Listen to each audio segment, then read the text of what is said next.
In the constant rush of our modern lives, finding even a moment of calm can feel, well, almost impossible. But what if peace wasn't some far-off destination? What if you could find it in every single step you take? Today, we're diving into that exact idea with a truly profound and simple guide. Thich Nhat Hanh's classic book, Peace is Every Step.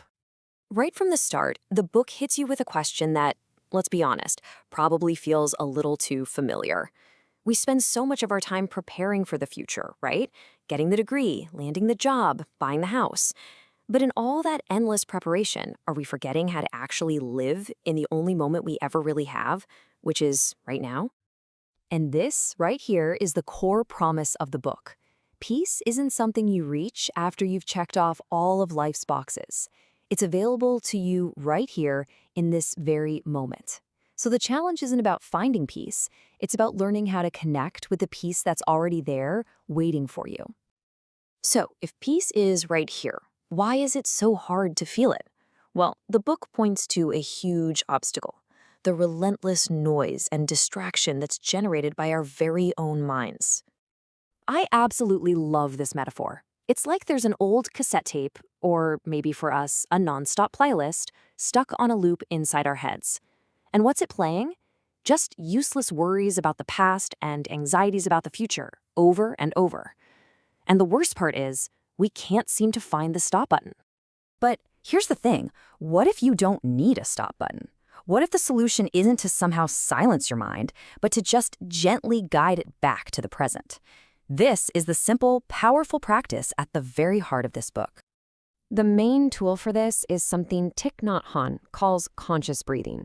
And it is as simple as it sounds. It's just knowing that you're breathing in and knowing that you're breathing out. That simple awareness becomes your anchor. It's the bridge that connects your wandering mind back to your body, grounding you right here in the present. And here's an exercise you can do absolutely anywhere. Seriously, you could do it right now. Just silently say to yourself, breathing in, I calm my body. Breathing out, I smile. You can even add the next part. Dwelling in the present moment. I know this is a wonderful moment. It's a tiny practice that doesn't just calm you down. It helps you find wonder in the simple fact that you are alive. And that smile, it's not just for show. Thich Nhat Hanh has this playful term for it. He calls it mouth yoga. He says a real, genuine smile that comes from being aware can relax hundreds of muscles in your body. It's like a physical declaration that, in this moment, you are present and you are in charge. Okay, so how do we actually apply this? Well, the beauty of this whole practice is that it's not meant for some special meditation cushion.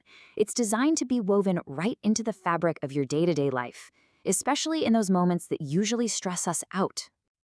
Just think about how a ringing phone can totally jolt you with anxiety. Instead of that, Thich Nhat Hanh suggests we reframe it completely. That ring is a reminder. Let it ring 3 times. Use those precious few seconds to breathe in, breathe out, and smile before you even answer. Suddenly, you're the master of the phone, not the other way around. And it's the exact same idea with a red light. I mean, instead of seeing it as this enemy that's blocking your progress and making you late, what if you saw it as a gift, a free minute to just be? It becomes what he calls a bell of mindfulness, calling you back to your body, back to your breath, and to just notice that you're alive right here in your car. This applies to literally everything, even washing the dishes. If your mind is totally focused on just getting it over with so you can have dessert, then all that time you spend at the sink is just lost time.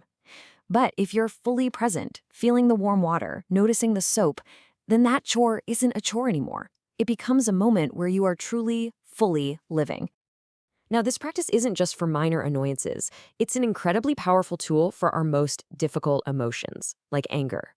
The book shows us how to use mindfulness not to get rid of these feelings, but to actually transform them. Okay, this is a really radical shift in thinking. Our usual instinct when we feel anger is to perform a kind of surgery. We just want to cut it out and get rid of it.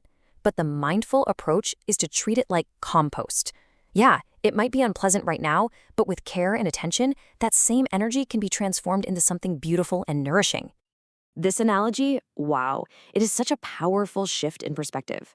With a plant, we would never blame the lettuce, right?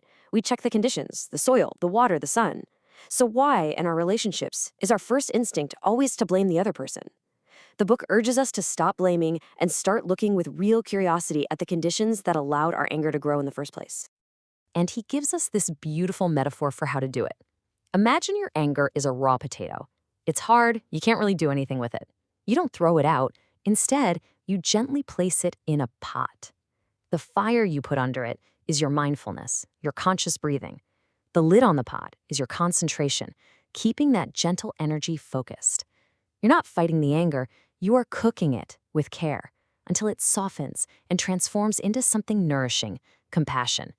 So this whole practice of inner transformation leads to the book's biggest, most expansive idea. This personal peace you're cultivating, it's not just for you. It's actually deeply interwoven with the peace of the entire world. To explain this amazing connection, Thich Nhat Hanh came up with a special word, interbeing. It's this radical, yet super simple truth that nothing exists all by itself. To be is always to interbe with everything else.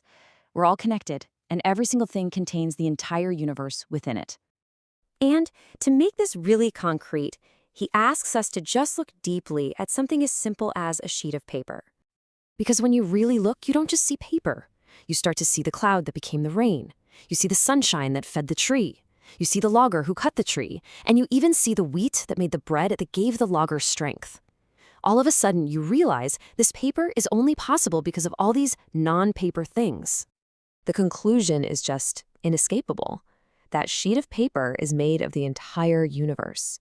And so are we. We are made of everything that is not us. Our very existence is proof of our deep connection with everything and everyone. And this leads to a pretty profound realization. Cultivating your own peace is not a selfish act. Because of interbeing, your calm, your mindfulness, your smile, none of it stays stuck inside you. It radiates outward, and it becomes your most genuine, most powerful contribution to peace in the world. So that leaves us with one final practical question for you.